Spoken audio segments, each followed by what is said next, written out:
Quiet now, everybody. Quiet, listen to me. We're going to start a show. Now, some of you people have been with me before. You know it's going to be a tough grind. You're going to dance until your feet fall off. You're not able to stand up any longer. But we're going to have a show.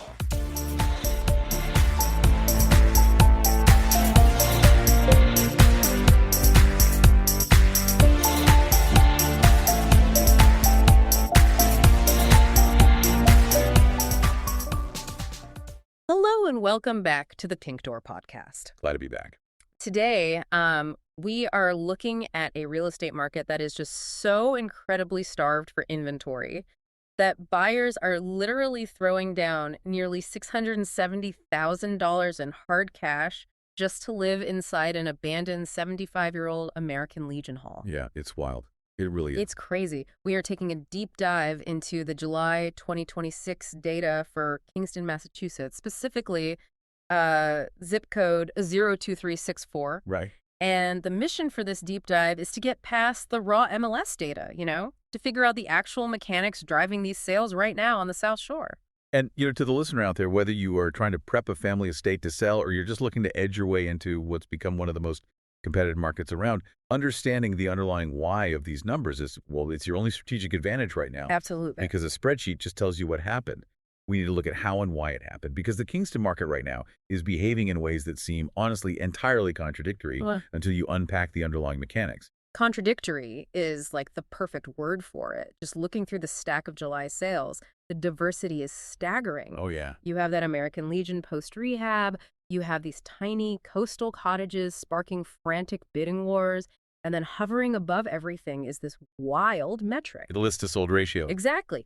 The average seller in July secured exactly 100% of their asking price. Which is huge. So let's map out the playing field a bit. Looking at the macro data for Kingston in July 2026, the volume is shockingly low. We only saw 15 single-family homes successfully close. Right, and 15 closings for an entire town across a major summer month. That is a massive bottleneck. Yeah. But, those 15 properties still generated nearly $10 million in total market volume. Wow. Yeah.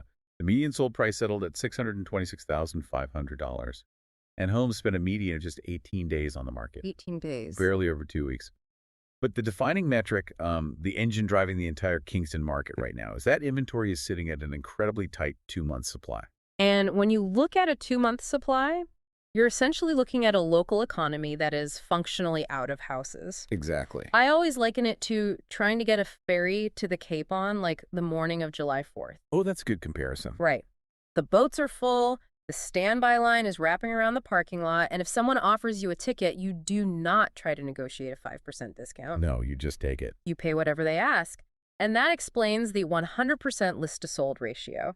But here is where the data makes absolutely no sense to me and where I have to push back a little. Okay, let's hear it. I am looking at the trend lines. If we are in this ferry on July 4th scenario, where buyers are fighting over scraps, why did the median sold price drop 19.1% from June? Right. Because a desperate market shouldn't see a 19% price drop. It shouldn't, but that drop is really an illusion created by the metric itself. Really? An illusion? Yeah. A month-over-month drop in the median sold price does not mean the intrinsic value of real estate in Kingston plummeted 19% in 4 weeks. It simply reflects a shift in the composition of the inventory that happened to clear the closing table in July. Okay, walk me through that. Are you saying it's just a coincidence of the calendar? It's entirely about the mix of goods in the shopping cart, Like, if June saw 3 or 4 massive waterfront estates close on the exact same week, the median sold price gets dragged into the stratosphere. Oh, right. Because they're multi-million-dollar homes. Exactly. But if July, our current month here, saw an influx of smaller historic rehabs, entry-level cottages, or fixer-uppers finalize their paperwork, the median sold price naturally drops. Got it. The houses themselves didn't lose value. The town just happened to sell a different category of houses that month. That makes a lot of sense. It's not that a $600,000 4-bedroom colonial suddenly appraised for $500,000. No, not at all. It's just that more $500,000 properties made it through the title process in July. Precisely. To see the true trajectory of the market, you really have to look at the 12-month change in median estimated property values. Okay. Because this is the metric that counts for the entire housing stock of Kingston, right? Not just the 15 homes that happen to sell. And what does that number look like? That number is actually up 9.6% year over year. Wow. Yeah, hitting an estimated $758,310. Hmm. Sellers have absolute leverage right now. A nearly 10% jump in underlying value in a single year is massive. It's huge. So the average seller gets their asking price and the underlying values are surging. That really begs the question, who are the buyers actively driving those numbers up? Right. Let's move into the mid-tier of the market, which is totally dominated by what I call the turnkey premium. Yeah, the properties that cleared the market in under 10 days tell a very specific story about buyer psychology right now. They really do. They are paying for instant utility. Let's look at 17 East Avenue over in the Rocky Nook neighborhood. Great area. Geographically, it's a highly desirable pocket. It offers that classic coastal lifestyle near the water. But structurally, it is a very small house. Very small. It's under 1,000 square feet, built way back in 1920. However, it was flawlessly maintained and completely move-in ready. Which is the key. Right. So they listed it at $450,000 And it sold in just 9 days. for $487,500. Pushing nearly $40,000 over asking on a sub-1,000 square foot home requires a highly motivated buyer pool. Totally. But the pattern holds as you move up the price ladder. It holds everywhere. Look at 2 Morgan's Way. This is a much larger footprint, a recent build from 2021. They listed at $885,000 and it sold for $911,000. Right. And then we have 6 Station Street. This is a massive brand new 2026 construction, listed at $1.05 million, sold for $1.1 million. The premium is everywhere. It is, and the common denominator across East Avenue, Morgan's Way, and Station Street is that none of them require a general contractor. Ah. In a market where properties evaporate in 18 days, buyers are valuing certainty over equity. I mean, I understand the appeal of avoiding a kitchen remodel, but at what point does overpaying for move-in ready become like a terrible financial decision? Because if you are paying $50,000 over asking on $1 million property just to avoid picking out cabinet hardware, aren't you burying yourself in your mortgage right from day one? You might think so, but you have to factor in the current mechanical realities of a renovation on the South Shore. Okay, what do you mean? If you buy a house that needs work to save $50,000 on the purchase price, you are taking on unquantifiable risk. Oh, because of the delays? Exactly. Yeah. Contractor wait lists are months long right now. The town permitting boards move at their own pace. Supply chain disruptions can literally double the cost of materials mid-project. Ouch. Yeah. So the premium buyers are paying over asking on these turnkey properties. It's essentially an anxiety tax. An anxiety tax. I love that term. Right.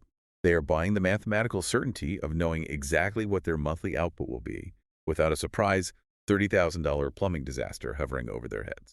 That anxiety tax is fascinating because they aren't just buying the house, they are buying the peace of mind that the house actually works. So for a buyer looking at Kingston right now, the strategy is pretty clear. If you want a flawless, move-in ready home, do not expect to find a deal. Not at all. You are competing against people who are perfectly willing to pay an enormous premium to skip the renovation line. But that leaves a massive segment of the buyer pool completely priced out of that certainty. Right. What happens to them? Well, if you cannot afford the $50,000 anxiety tax, the 2-month inventory squeeze forces you to get incredibly creative. Which brings us to the most bizarre and intriguing data points of the entire month. My favorite part. Oh, mine too. If you are shut out of the turnkey market, you start looking at properties that you would have completely ignored 3 years ago. Let's look at 149 Summer Street. The American Legion Hall. Yes, the Harold F. Govoni Post. For 75 years, it operated as the local American Legion Hall. It was this beloved community landmark that eventually just had to shut its doors for economic reasons. Right. And this month, it sold for $669,000 as a residential rehab. The mechanics of that specific sale are a masterclass in how low inventory forces market adaptation. Absolutely. The listing highlighted 2 distinct kitchen setups. Yeah. There was a standard one on the first floor and a full commercial kitchen in the basement. A full commercial kitchen. And it was a cash sale. The listing specifically noted that it went for cash due to encroachment issues. Right. So I have to ask, why on earth would a residential buyer drop nearly $670,000 in liquid cash for a commercial building with an industrial kitchen in the basement? It sounds like an absolute money pit surrounded by zoning red tape. It does, but it requires cash precisely because of the red tape. Okay. An encroachment issue means that some part of the property, a fence, a driveway, or even a corner of the building itself crosses a property line. Right. Traditional lenders view that as a severe title defect. A bank will not underwrite a 30-year conventional mortgage on a property with an active encroachment dispute. Let alone a commercial to residential conversion. Exactly. Not a chance. So the encroachment issue knocks out, what, 95% of the buyer pool right out of the gate? Yeah. Anyone relying on a bank is disqualified?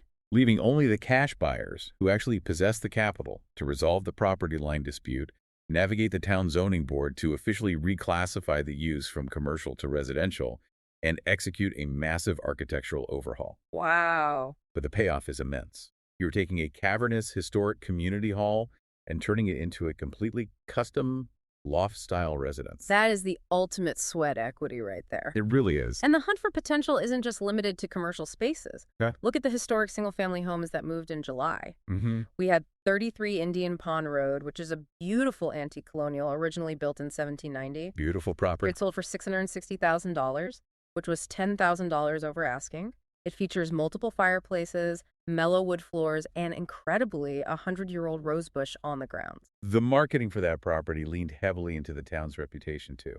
Oh, yeah. The listing agent smartly included a quote from the Boston Globe magazine, naming Kingston the #1 spot to live south of Boston. Right, specifically highlighting the Cape Cod vibes without the traffic. Which is brilliant marketing because it sells the lifestyle. Exactly. But then you look at 11 Center Street. This is an 1860 colonial right in the downtown area. It was offered for the first time in nearly 50 years and sold for $548,011. Right. And what really caught my eye on that listing was the attached barn. They specifically marketed that barn for its ADU potential, an accessory dwelling unit. The emphasis on ADUs is a direct response to the economic pressures of 2026. Oh, for sure. With interest rates where they are and underlying property values jumping almost 10% a year, a $550,000 mortgage is a heavy burden for the average buyer. Very heavy. So highlighting the ADU potential isn't just about offering extra space. It's about offering a financial mechanism to offset the mortgage. So you convert the barn, rent it out, and suddenly your massive mortgage payment is subsidized by a tenant. You effectively become a micro-landlord just to afford the historic colonial. And the town of Kingston has zoning bylaws that can actually accommodate these units, provided you meet the criteria. Buyers are becoming incredibly savvy about this. Yeah, they really are. They're looking at an 1860 colonial not just as a home, but as a small business. That is buyer resilience. Right. If the market won't give them a standard 4-bedroom house with an affordable payment, they will buy a 160-year-old property and build a rental unit in the barn to make the math work. It's just so fascinating. So we've covered the frantic bidding in the mid-tier and the complex zoning acrobatics happening with the historic and commercial rehabs. Let's pivot to the very top of the market, because the data suggests that once the price tag clears $1 million, the rules of engagement change entirely. Completely. The urgency just evaporates. Yeah. The luxury tier operates on a completely different timeline. We can see that clearly with 70 Indian Pond Road. This was the highest record sale of the month in Kingston, closing at $1,195,000. It is a stunning 5-bedroom property offering estate-like privacy on almost 4 acres. Beautiful. It features a first-floor ensuite, floor-to-ceiling windows, and fully owned solar panels that keep the electric bills under $200 a month. Which is incredible for a house that size. Seriously. But the most revealing stat is the timeline. The entry-level coastal homes were flying off the market in 9 days. This $1 million estate sat for 64 days. And not only did it sit for over 2 months, but we also have to look at the pricing history. Oh, right. It originated with a list price of $1,290,000 before enduring a substantial price drop to finally close at that $1,195,000 mark. I always think of the real estate market in terms of clothing, right? Okay. The $450,000 turnkey home is an off-the-rack suit. There are hundreds of buyers who fit a size 42 regular perfectly. When one hits the rack, 5 guys lunge for it, and you get a bidding war. Right. But a $1.2 million estate is a custom-tailored suit. It requires a highly specific buyer with highly specific tastes and obviously the wallet to match.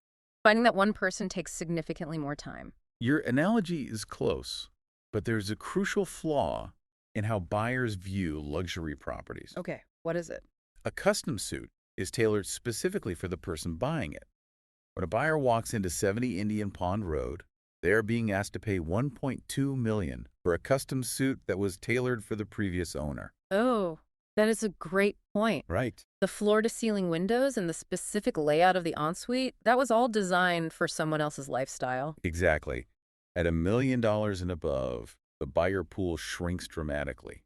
And more importantly, luxury buyers are incredibly price elastic. Meaning they aren't desperate. Right. They're generally not buying out of absolute necessity. They're buying for lifestyle upgrades. Sure. If a mid-tier buyer loses out on a house, they might not have a place to live when their lease ends. But if a luxury buyer feels a property is overpriced by even 5%, they don't panic bid. Just walk away. They simply stay in their current, likely very comfortable home and wait. And the longer they wait, the more the carrying costs pile up for the seller. Sitting on a vacant $1.2 million property for 64 days is expensive. The leverage slowly transfers from the seller to the buyer, which explains why the seller eventually had to swallow a $95,000 price drop just to get the deal done. The lesson here for anyone listening who's looking to sell a high-end home on the South Shore is to completely ignore the headline of a 2-month inventory market. Yeah, that doesn't apply to you. That macro statistic does not apply to you. You are not insulated from the laws of pricing. If you overshoot your listing price hoping to catch a desperate executive, you will end up racking up days on market, the listing will grow stale, and you will inevitably negotiate against yourself to find a buyer. Such a crucial point. So synthesizing everything we've looked at today, the July 2026 Kingston Deep Dive reveals a highly fragmented but steadfast seller's market. Absolutely. On a macro level, we are looking at a town with barely 2 months of inventory and a rapid 18-day average turnaround. In the mid-tier, we see buyers willingly paying a heavy anxiety tax, bidding tens of thousands of dollars over, asking for the certainty of turnkey coastal properties. Yet that exact same inventory squeeze is forcing incredible architectural creativity. It's pushing buyers to navigate encroachment issues and zoning laws to convert 75-year-old commercial American Legion halls into residential lofts, or utilizing 19th century barns as rental units to offset high interest rates. Yeah. And through it all, the luxury tier stands apart, reminding us that past the $1 million mark, precise pricing and patience still govern the transaction. It is a market that demands a hyper-specific strategy based entirely on which tier you occupy. But, the data from 149 Summer Street leaves us with a really fascinating trajectory to monitor. Yeah. If a constricted residential supply chain can force the residential conversion of an American Legion hall, complete with a basement commercial kitchen, we have to ask what comes next. Wait, you think we're going to see a wave of these conversions? I think we are watching the redefinition of suburban residential zoning in real time. Wait. As standard colonials and capes become mathematically out of reach or just physically unavailable, the logical next step is a boom in non-traditional structures. Like what? Are we going to see decommissioned churches, abandoned South Shore storefronts, or old industrial barns become the most fiercely contested real estate of 2027? That is wild to think about. When the inventory of what a house should look like runs dry, the market will aggressively redefine what a home can be. Redefining the very shape of the South Shore home. That is something we will definitely be watching as the fall data rolls in. For sure. If you have any questions about this episode, or if you are thinking about buying or selling a house anywhere on Boston's South Shore from Southie to Sagamore, give Jim Aldred a call. He would love to speak with you. Jim believes that people in transition often feel anxious about buying or selling a home, and he provides them with the guidance and security to help your family.